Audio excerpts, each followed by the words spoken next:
Hello friends, তো দেখতেই পাচ্ছ এখানে ডিম কষা বানিয়েছি। তার জন্য সব উপকরণ নিয়ে নিয়েছি এখানে। তারপরে ওগুলো দিয়ে শিলপাটাতে বেটে নিব। এখানে সব বাটা হয়ে গেছে। তারপরে মশলাটার মধ্যে লবণ দিয়ে দিলাম, একটু হলুদ দিয়ে দিব, 1 চামচের মতো হলুদ দিয়ে দিলাম, 1-1.5 চামচের মতো। তারপরে এখানে কাঁচা লঙ্কা ব্যবহার করিনি, তাই এখানে শুকনো লঙ্কা দিয়ে দিয়েছি পরিমাণ মতো।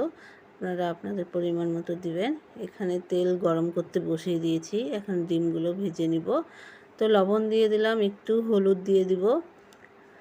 আর বন্ধুরা, ডিমগুলো একটু ছুলে করে নিয়েছি, কেচিয়ে নিয়েছি, তাহলে মশলাগুলো ঢুকে যাবে ডিমের মধ্যে, খেতে ভালো লাগবে। তো ডিমগুলো একে একে দিয়ে দিলাম, ভাজা হয়ে গেছে। তো এখন ভেজে নেব ভালো করে। তো দেখতেই পাচ্ছ ভাজা হয়ে গেছে। একটু কড়া করে ভেজে নেব, যেহেতু ডিম কষা বানাবো, তো কড়া করে ভেজে নিলে ভালো হয়। তারপরে ডিম উঠিয়ে তুলে নিলাম। এখন এর মধ্যে ফোড়নে দিয়ে দিব তেজপাতা। তো বন্ধুরা, কার কার ডিম কষা খেতে ভালো লাগে কমেন্টে বলবেন। আর রেসিপিটা কেমন লাগলো লাইক কমেন্ট শেয়ার করে দিবেন। তো তেজপাতা দিয়ে দিয়েছি, এখন জিরে দিয়ে দিলাম, একটু লাল লাল করে ভেজে নেব জিরাটা। তার মধ্যে এখন মশলাটা দিয়ে দিব।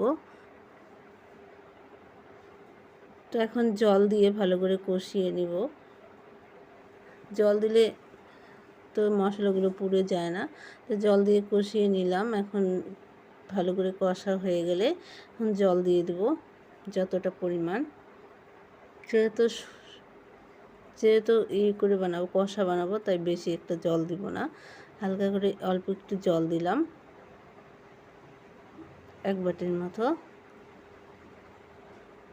তো জলটা ফুটে উঠলে এর মধ্যে এখন ডিম দিয়ে দেব।